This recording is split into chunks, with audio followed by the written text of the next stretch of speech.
Hi everybody, it's Michael once again here. Welcome back to Michael Howig Interiors video channel. I just wanted to let you know that I haven't forgotten about you, that I've been quite busy with a couple of things that I've been doing here in Buffalo. I'm going to show you my latest project here today, which is an Airbnb, and I wanted to focus on a few of the things that we decided to put into the Airbnb because there are a lot of things that I talk about on my blog. If you're a loyal blog reader, thank you so very much. You're going to see a lot of the things that I talk about on my blog right here in this Airbnb, so stay tuned for that. But I wanted to kind of show you what I've been up to for the last probably 4 or 5 months. And you're going to be excited because it's a great project. It turned out fantastic, so stick around.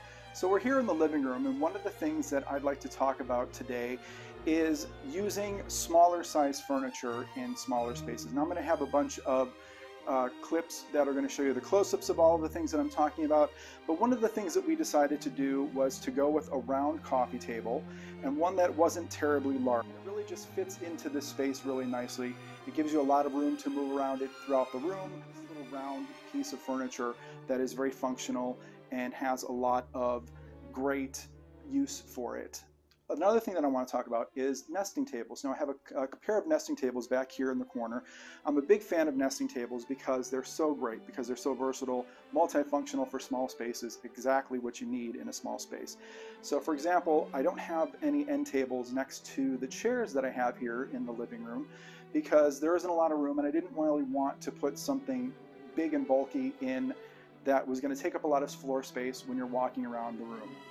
So what I did was I consolidated my end tables into nesting tables over here in the corner, and then you can break up these nesting tables and use them different places. So of course you have your coffee table, which is great, but I could put a nesting table on this side of the sofa. I could put a nesting table in between these two chairs here, and that's going to give me some functionality in this space that's going to allow for a place to put down your phone, a place to put down a drink, and maybe some snacks as well. So those are the things that you want to really think about when it comes to accessorizing your room with accent furniture. So another great piece of furniture to use in a small living room is a swivel chair. Now swivel chairs are great because you can swivel toward the sofa for a conversation, you could swivel over here to the TV to watch some TV.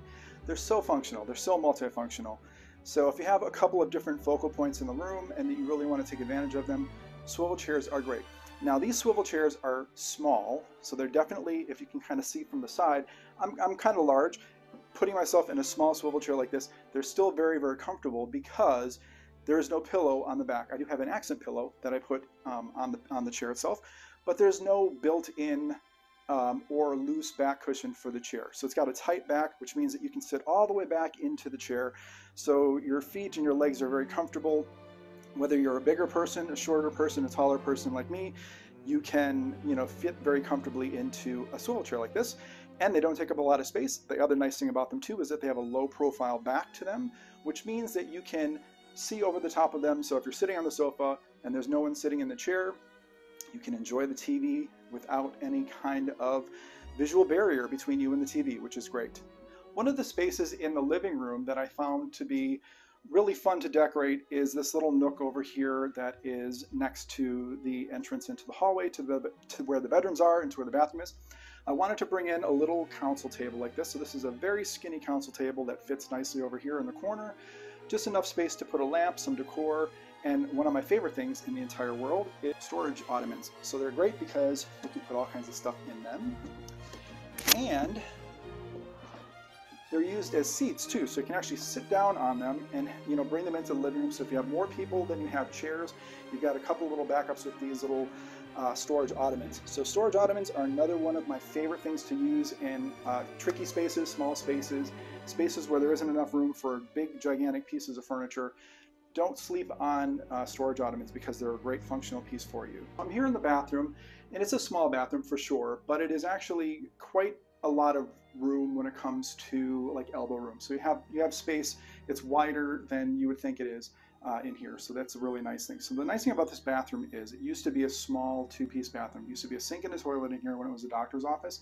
Now we've expanded it to a sink, toilet, and a walk-in shower. So you have this really nice walk-in shower behind me that is a fantastic feature for the space. We've actually increased the amount of space by borrowing some of the space in the hallway from before, and we squared off the wall right out here. I'll show you that in some close-ups. So you can kind of see what I was talking about. There used to be a doorway into what was now the kitchen, which was the reception area for like an administrative person or whatever. So, but what we've done in here is we've actually removed the toilet from the corner where the shower is, and we placed it on the opposite wall to give us a little bit more room so that you don't feel like you're like sitting right on top of the sink when you're using the facilities, and you know, you've got quite a lot of elbow room side to side when you're in here as well. So it's kind of a nice size space. Even though it is quite small, it's very functional. So if you're doing a bathroom over and you're doing something small like this, think about like putting in a smaller walk-in shower as opposed to doing something palatial and gigantic. So you don't really need, if you kind of think about it, you don't really need a whole lot of space in the bathroom. So you need space to brush your teeth, do your makeup, brush your hair, you know, do all the stuff that you need to do, but you really don't need to live in your bathroom. You know what I mean? So this is kind of like a nice space where you have, you know, a nice amount of space, but it isn't a huge abundance of space, and it works really well because it's very efficient. Now here in the kitchen, we're in a great spot because this room used to not exist.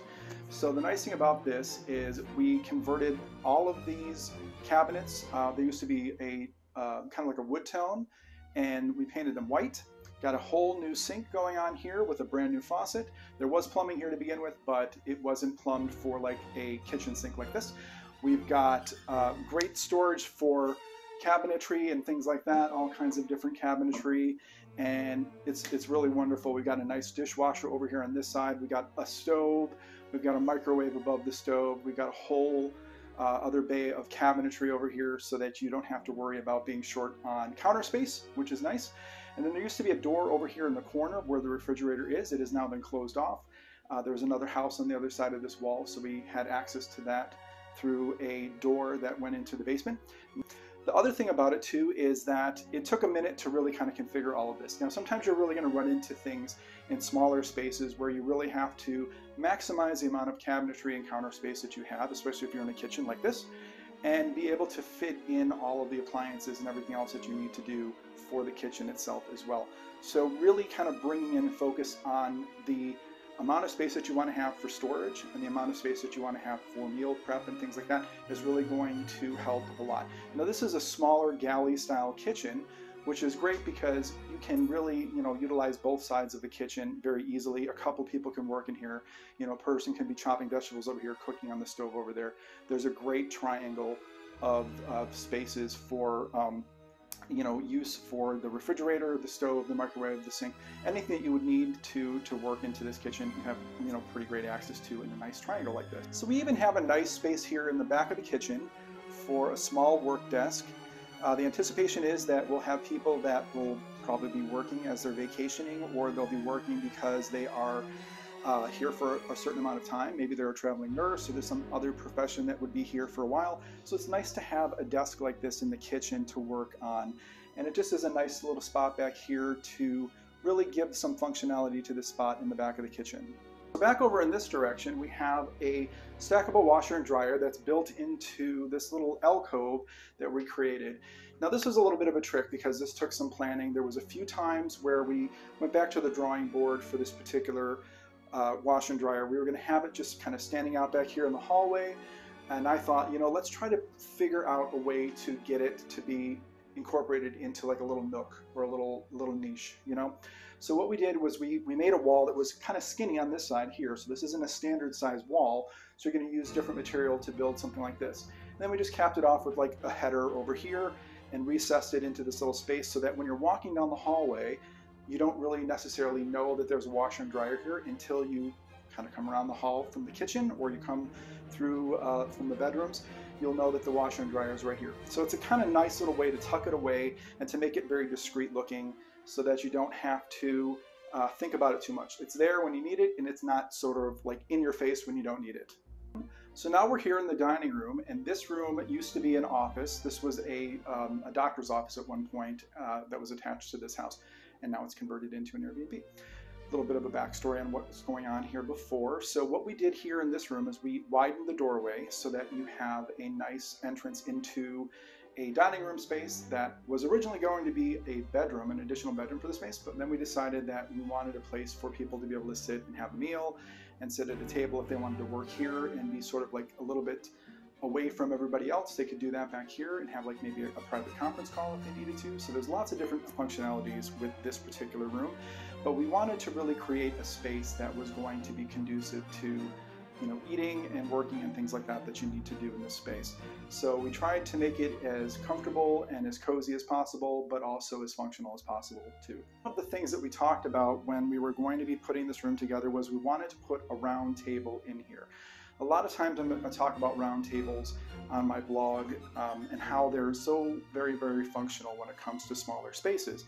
So if you want to be able to move around your space comfortably and you don't want to have to kind of jockey around angles and things like that, consider getting a round table because they really work really well. So as you can see, the space is not really large. It's not a very wide space.